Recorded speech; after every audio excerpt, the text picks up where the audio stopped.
आशा की जोत मैथिली कार्यक्रम में हम अहाँके एक बेर आर स्वागत कर रहल छी। विश्वास करैत छी जे अहाँ सब खूब नीकसँ होयब। हमर भाई बहिन, आजुक दिन हमरा लोकनि एही पोथी के 11 अध्याय के अध्ययन करब, 1 पद से लऽ कऽ 19 पद धरि। तहन आउ प्रार्थनाक साथ आजुक अध्ययन आरंभ करब। हे कृपालु परमेश्वर, हे दयालु परमेश्वर, प्रभु जी अहाँक परिवर्तन हमरा जिंदगी में हुए प्रभु, हमरा सब श्रोता भाई बहिनीक जिंदगी में हुए प्रभु, कि जे अहाँ हुनका से प्रेम राखैत छी। प्रभु जी हमर सब भाई बहिनीक ऊपर अहाँ विशेष रूपे दया करू, जाहिसँ प्रभु ओ अपन जिंदगी में परम शांति के अनुभूति प्राप्त करेक।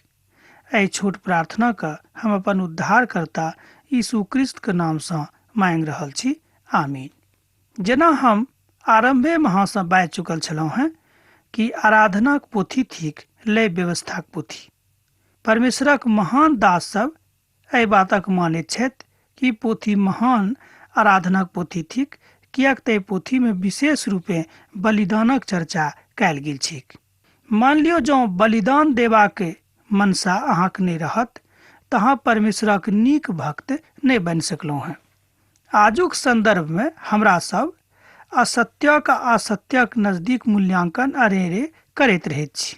कारणे असत्यक असत्यक जिंदगी में लोक सब अभिव्यक्ति करैत छथि, मुदा दोनों में की अंतर थिक तकरा ऊपर विशेष रूपे आचरण नहीं करैत छथि वा तकर अंतरणक ऊपर चर्चा नहीं करैत छथि। प्रभुक महिमा में एहि कथाक आजुक दिन हमरा लोकनि संपन्न कऽ रहल छी। प्रभुक दास मूसा कहैत छथि कि जे क्यों परमेश्वरक आदर नहीं करता है वो कहियो परमेश्वरक नहीं चिन्ह सकैत छथि। हमर भाई बहिन, जँ अहाँक हृदय में कोनो मनुखक प्रति आदर अछि वा उत्पन्न भेल अछि, तहने अहाँ अंतरण कऽ सकैत छी कि अहाँ में आ हुनका में कतेक अंतर छनि। हमर भाई बहिन, हमरा सब केकरो मित्र कोना बनाबैत छी? जहन हम बुझै छियै कि हमर नीक लोक छथि, हिनका ऊपर हम विश्वास कऽ सकैत छी। यह बात प्रभु यीशु मसीह संग लागू होइत छनि। प्रभु यीशु मसीह के अहाँ सबटा बातक बता सकैत छी। जतेक बात अहाँक हृदय में अछि, सबटा बातक अहाँ खोलि कऽ हुनका बता सकैत छी, किएक तो अहाँ से प्रेम करैत छथि। तहन एहिठाम एकटा प्रश्न उठि रहल अछि जे कि प्रभु एहि समस्त दुनियाक सन्मुख जाति हेतु एहि काजक कह सकता है। अब एहिठाम जाति कर्त अहाँ अनर्गल नहीं लेब, एहिठाम संपूर्ण मनुख जाति सँ अछि। जतेक मनुख एहि संसार में छथि ओहि सब सँ अछि।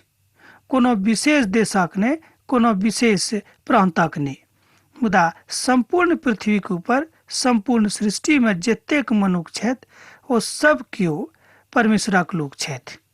ई बातक एहिठाम बतायल गेल छै। जँ अहाँ सर्वव्यापी स्वरूप में बातक देखब तहने अहाँ बुझब, आ जँ नहीं देखब तऽ अहाँ नहीं बुझब। प्रभु तऽ अहाँक हेतु सब किछु कऽ चुकल छथि, अर्थात अपन प्राण सेहो दऽ चुकल छथि। एहिके बादो हमर भाई बहिन, जँ हमरा लोकनि प्रभु के नहीं चिन्हैत छियनि आ हुनक प्रतिष्ठा आदर हुनका नहीं दैत छियनि, तऽ हम की कहब? अहीं एहि बातक स्वयं कहियो कि अहाँ कतऽ ठाढ़ छी। हमर भाई बहिन, कहियो कहियो कलीसियोक सदस्य सब ई काज नहीं करैत छथि, किएक तऽ हुनका एहि बातक जरूरते नहीं पड़ैत छनि कि हमरा सभक समर्पण करबाक अछि, हमरा सभक बलिदान चढ़ेबाक अछि। हमर भाई बहिन, हमरा सभक जिंदगी में जे आचरण अछि तकरा ऊपर हमरा लोकनि विशेष रूपे ध्यान नहीं दैत छी। हमरा लोकनि स्वस्थ रहबाक लेल की खायब, कोना रहब, कतऽ सुतब, ई सबटा बातक ऊपर जरूरी अछि कि मनन करी। किएक तऽ प्रभु चाहै छथि कि हुनक लोग जे केओ छथि ओ खूब नीकसँ जिंदगी बिताबैक आ खूब स्वस्थ जिंदगी सेहो बिताबैक। ओ सब कोनो तरहक बीमारी में नहीं पड़ेक। जाय बातक मूसाक व्यवस्था में बतायल गेल छैक। एहिठाम हमरा लोकनि एही बातक ऊपर चर्चा करब। अब सवाल उठि रहल अछि, प्रश्न उठि रहल अछि, सबटा कथाक कोना बुझि सकलहुँ हैं? कि हमरा सब सबटा बातक बुझि सकैत छी? हम कहब निश्चित रूपे हमरा लोकनि नहीं बुझि सकैत छी, किएक तऽ जँ परमेश्वरक आत्मा हमरा सभक लग नहीं रहत तऽ प्रभुक कथाक हमरा लोकनि कहियो नहीं बुझब। जँ प्रभुक आत्माक हमरा लोकनि आह्वान कऽ कऽ अपना जिन्दगीमे बजा लैत छी तऽ एहि बातक हमरा लोकनि खूब नीकसँ बुझि सकलहुँ हेँ।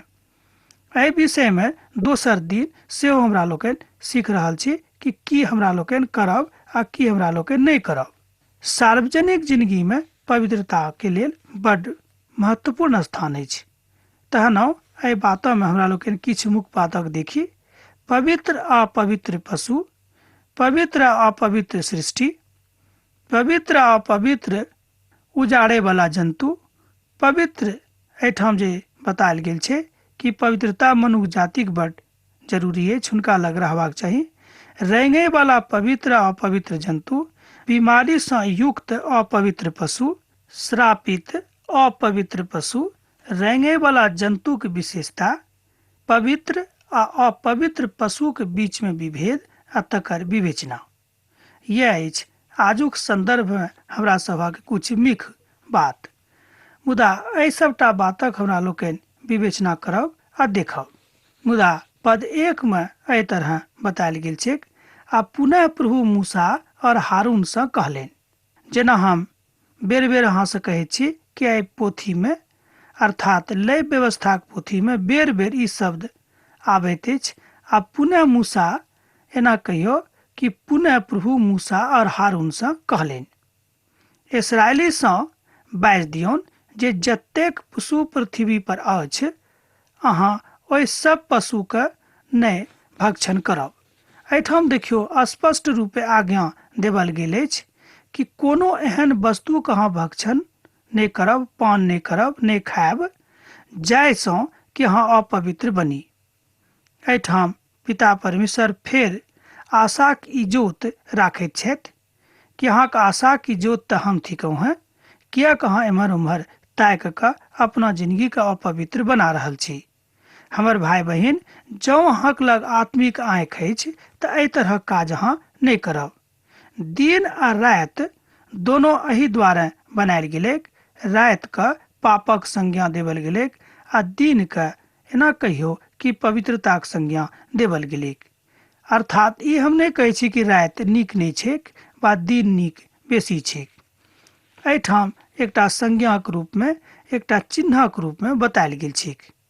तैं प्रभु परमेश्वर दिन आ रातिमे फर्क कऽ देलखिन। एहिठाम बुझक का जरूरी ई अछि कि मनुख बड्ड शीघ्र एम्हर ओम्हर विचारमे पड़ि जाइत छथि। प्रभु मनुख जाति सँ प्यार करबाक इच्छा राखैत छथिन, मुदा मनुख अपन विचारक एम्हर ओम्हर लऽ जाइत छथि। एहि कारणे ओ प्रभुके प्रेमसँ अलग भऽ जाइत छथिन। एहिठाम प्रभु शासक वर्गक सेहो शिक्षा दऽ रहल छथि जे अहाँ सब कोना के कष्ट उठा रहल छी, जे लोक सबके सता रहल छी। अर्थात बहुत शासक वर्ग दूसराके कष्ट दऽ कऽ स्वयं कष्ट उठाबैत छथि, मुदा हुनका ई बात तुरंत नहीं झलकैत छनि कि हम कष्ट उठा रहल छी, मुदा ई बात कष्टक हुनका जिंदगीके लेल भऽ जेतैक। हमर भाई बहिन, विचारणीय तथ्य यह थिक कि हमरा लोकनि कोना के परमेश्वरक नजदीकमे आबि कऽ ई सबटा बातक विभेदक लोकके बता दियैक। ओ भेद थिक पवित्रता आ अपवित्रता। जँ अहाँ पवित्र बनि कऽ भोजन कऽ रहल छी तऽ ओ भोजनसँ अहाँ शांति पायब, आ जँ अहाँ अपवित्र भऽ कऽ भोजन कऽ रहल छी तऽ ओहि भोजनसँ अहाँ शांति नहीं पायब। अब एहिठाम भोजन शब्द अछि परमेश्वरक वचनक ज्ञान। मान लियौ जँ अहाँ प्रार्थनाक साथ परमेश्वरक वचनक अध्ययन कऽ रहल छी तहन अहाँ एहि बातक खूब नीकसँ बुझब। आ जँ अहाँ अपवित्र भऽ कऽ अर्थात प्रार्थना कयने बिनु परमेश्वरक वचनक अध्ययन कऽ रहल छी तऽ एहिसँ अहाँके कोनो रुचि नहीं होइत। तैं एहिठाम पवित्र आर अपवित्र भोजनक संज्ञा देवल गेल छैक। तात्पर्य यह भेल कि अहाँ कतऽ ठाढ़ भेलहुँ हैं आ कतऽ अहाँ ठाढ़ नहीं भेलहुँ हैं। हमर भाई बहिन, जँ अहाँ पवित्र स्थानमे ठाढ़ छी तऽ बातक अहाँ बुझियौक, आ जँ अहाँ पवित्र स्थानमे ठाढ़ नहीं छी तऽ यहू बातक अहाँ बुझियौ कि अहाँ कतऽ ठाढ़ छी। मुदा पागुर करऽवला और फाटल खुरवला जतेक पशु अछि तकर अहाँ भोजन नहीं करब। ऊँट जे पागुर तऽ करैत अछि मुदा ओ खुर फाटल हुनकर होइत छनि, तैँ ओ अहाँक लेल अपवित्र ठहराओल गेल अछि।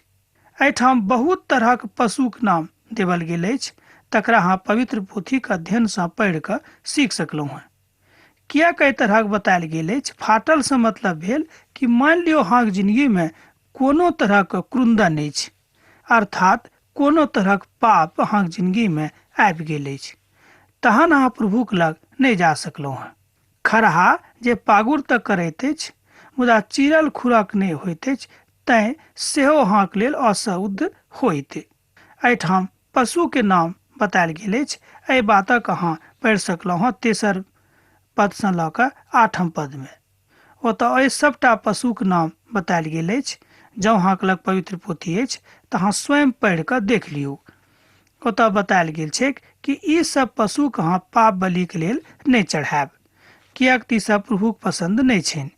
जहन ओ स्वयं अशुद्ध छथि तऽ कोना को दोसर गोटेके शुद्ध कऽ सकैत छथि? कि रातिके इजोत दऽ सकैत अछि? ई बात की कहियो संभव अछि? अर्थात जँ अहाँ अन्हारमे छी आ अन्हार अहाँ कहत कि यौ हम अहाँके इजोत देब, तऽ की ई विश्वासक कथा थिक? हम तऽ कहब कि नहि थिक। हमर भाई बहन, यह बात आजुक दिन हमरा लोकनि परमेश्वरक वचनसँ सीख रहल छी। एहिठाम नाम लऽ लऽ कऽ ओहि सभटा पशुक विषयमे बतायल गेल छै जे अपवित्र होइत अछि। आब अहाँ कहबै कि यौ ई सभटा पशुक बनौनिहार तऽ स्वयं परमेश्वर छथि, तो किएक अशुद्ध पशु को बना देलखिन? बड्ड पैघ प्रश्न अछि, मुदा उत्तर पवित्र पोथीमे बड्ड आसानीसँ देवल गेल अछि। एहिठाम बतायल गेल अछि कि प्रभु दोनोटा बाट बना कऽ हमरा सभक सन्मुखमे राखि देलखिन आ हमरा सभक स्वतंत्र बना देलखिन कि अहाँ दोनों बाटमे एक बाटके चुनि लिअ। अहाँ सकरा बाट दऽ कऽ जायब कि चौड़ा बाट दऽ कऽ जायब, ई अहाँक ऊपर अछि। मुदा जे बाट प्रभुक दिस जाइत अछि ओ सकरा बाट थिक, ओ छोट बाट थिक, मुदा अभी अहाँक ऊपर अछि। यह बात पशुक विषयमे हुनक प्रज्ञामे बतायल गेल छनि।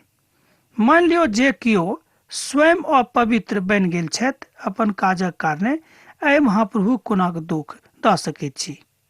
तहन एहिठाम जे पशु सबके नाम देवल गेल अछि ओ संज्ञामे अछि, अर्थात हुनका दिस प्रतीक चिन्ह देखा कऽ बतावल गेल अछि। मुदा ई विशेष रूपे मनुष्य जातिक ऊपर बतायल गेल अछि जे अहाँ कोना कऽ पवित्र रहब आ कोना कऽ अपवित्र रहब। अब तऽ अहाँ बुझि गेल होब, हम सोचै छी जहाँ प्रश्नक उत्तर भेट गेल। इसराइली लोकक मुअल पशुक देह स्पर्श करबासँ मना कयल गेल रहनि, किएक तऽ जे किओ मुअल छथि ओ पवित्र भऽ गेल छथि। एहिठाम जे मुअलक बात आबि रहल अछि, बहुत किओ हमर भाई बहिन चलैत फिरैत छथि मुदा ओ मुअल छथि। अब अहाँ कहबै यौ जे चलैत फिरैत छथि केना अहाँके बाजि देलियै कि मुअल छथि? पवित्र पोथी बता रहल अछि कि बहुत केओ एहि संसारमे आत्मिक रूपे मुअल छथि, अर्थात ओ आत्मिक रूपे तऽ नहि चलैत छथि, ओ दैहिक रूपे चलि रहल छथि। तैँ आत्मिक रूपे हुनका हम मुअल मनुष्य बाजि सकैत छी वा ओ मुअल मनुष्य छथि। एहिमे कनिको संदेह नहि थिक। पवित्र आ अपवित्र जल जन्तु आ फेर जतेक जल जन्तु छथि ओहिमेसँ अहाँ भोजन कऽ सकलहुँ हेँ। समुद्र अथवा नदीक जलक जन्तु सभक अहाँ पायक होइत अछि। एहिठाम ओ पवित्रताक दिस इशारा करैत अछि कि वएह भोजन अहाँ करब जे अहाँके लेल पवित्र होइत, अर्थात जे अहाँके देहिक लेल फायदेमंद अछि तकरे अहाँ भोजन करब, मुदा जे अहाँके लेल फायदेमंद नहि अछि तकर अहाँ भोजन नहि करब।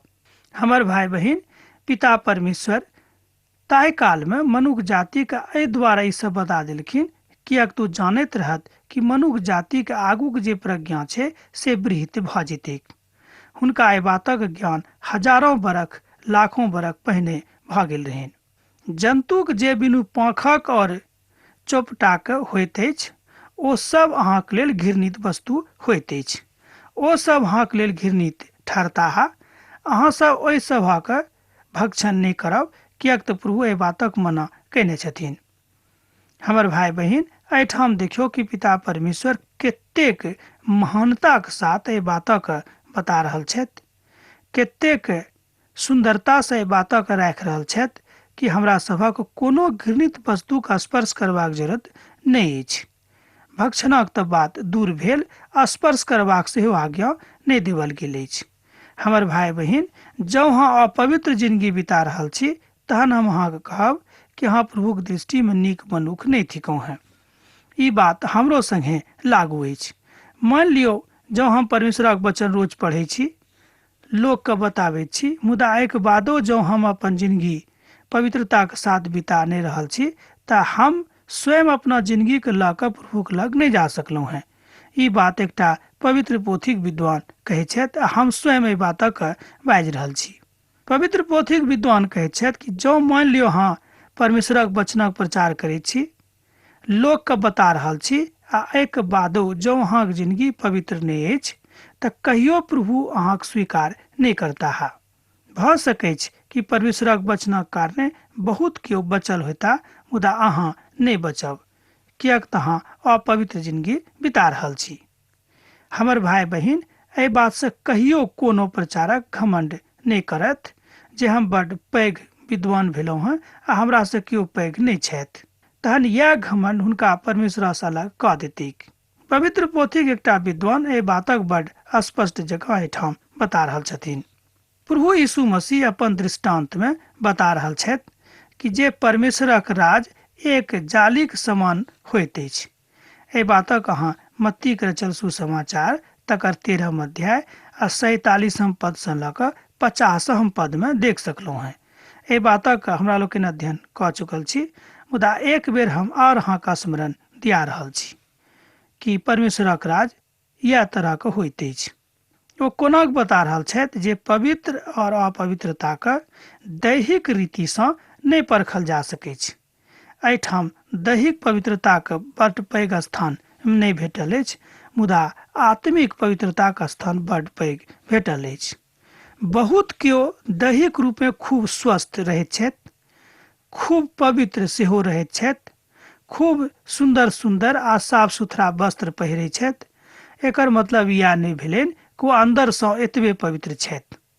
जँ अहाँ कुरिन्थियोक पोथीके अध्ययन कयनब, जँ अहाँके लग पवित्र पोथी अछि तऽ अहाँ करब तऽ ओतऽ लिखल गेल अछि कि परमेश्वर चाहै छथि कि अहाँके भीतर आ बाहर दोनों स्पष्ट रूपमे साफ झलकैक। व्यवस्थाके अनुकूल कयल गेल ई सबटा बात बहुत पहिनहिएसँ, बहुत पूर्व कालसँ पिता परमेश्वर मनुष्य जातिक लेल ठहरा देने छथिन। विश्वासीक जिंदगीमे वएह जंतुक समान अछि जिनका लग पाँख तऽ छनि मुदा ओ पवित्र नहि छथि। जिंदगीमे पवित्र आत्माके सहभागिताक सेहो बड्ड जरूरत अछि।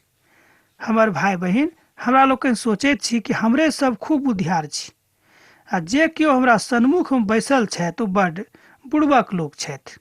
से बात नहि। हमर भाई बहिन, परमेश्वरक दृष्टिमे सब केओ महान छथि। भऽ सकैत छै कि अहाँके गाम, अहाँके समाज अहाँके महान नहि बुझत, अहाँके बड्ड छोट बुझत। भऽ सकैत छै जे अहाँसँ घृणा सेहो करैत होइत, मुदा प्रभुक दृष्टिमे अहाँ महान छी जँ अहाँ हुनकासँ प्रेम राखैत छी। आ जतेक जरूरत अहाँके अछि ओहि सबटा जरूरतक पूर्णता प्रभु परमेश्वर अपना भंडारसँ अहाँके लेल कऽ देथिन। पवित्र आ अपवित्र उड़ैवला जंतु। अब हमरा सब पवित्र आ अपवित्र उड़ैवला जंतुके अध्ययन करब, किएक तऽ एहिमे चिड़ै सब सेहो आबैत छथि। आब देखियौ, एहिठाम जे चिड़ैके बात बतायल गेल छै ई थिक हमरा सभक मानसिकताक उड़ान। हमरा लोगन खूब उड़ैत रहैत छी, बड़का बड़का बात सोचि कऽ आ परमेश्वरसँ अलग भऽ जाइत छी। एहि तरहके होड़ हमरा सभक जिंदगीमे अछि कि हमरा लोकनि कोना आगाँ बढ़ी आ लोकके बिसरा दियैक। एहिठाम हमरा लोकनि देखैत छी जे तरह तरहके पशु पक्षी छथि, हुनकामे तरह तरहके चातुर्यता छनि, मुदा ओ चातुर्यता तऽ बड्ड नीक बात अछि, मुदा जँ ओहि चातुर्यता मूढ़तामे बदलैक आ ओ चातुर्यता मान लियौ धूर्ततामे बदलैक तऽ प्रभुके पसन्द नहि छनि। एहिठाम तरह तरहक पशु पक्षीके नाम बतायल गेल छै, तकरा अहाँ 13 पदसँ लऽ कऽ 19 पदमे पढ़ि सकलहुँ हँ।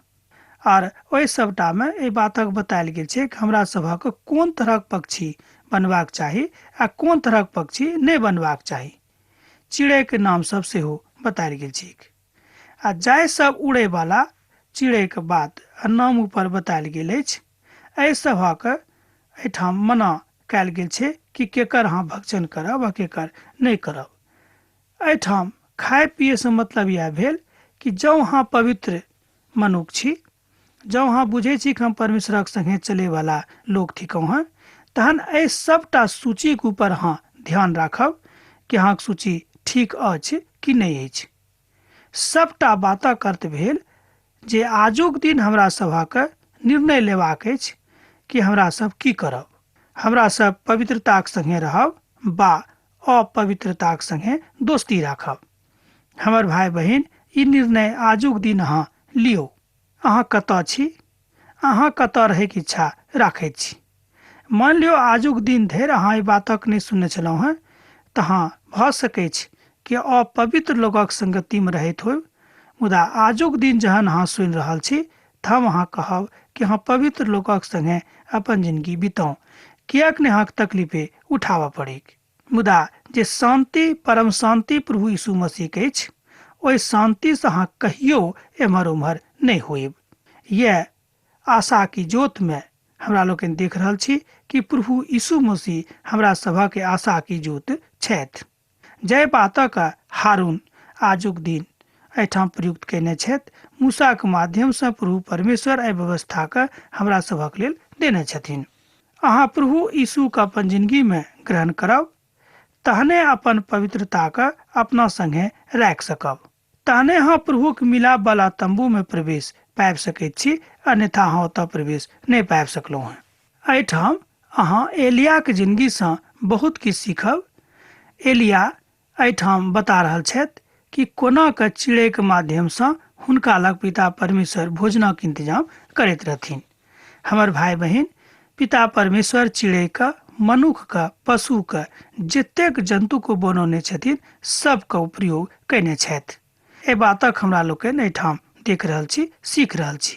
तैं कहब कि भोजनक माध्यम से पिता परमेश्वर हमरा सभक पवित्र रहबाक शिक्षा दऽ रहल छथि। हम बुझि रहल छी जे आजुक अध्ययन हम एहिठाम समाप्त करी तऽ नीक रहत, किएक तऽ अहाँ से विदा होय के काल भऽ रहल अछि। हाँ, पाती लिखनाइ नहीं बिसरब। प्रभु यीशु मसीह के प्रेम अहाँके जिंदगी में सदिखन बनल रहेक। आमीन।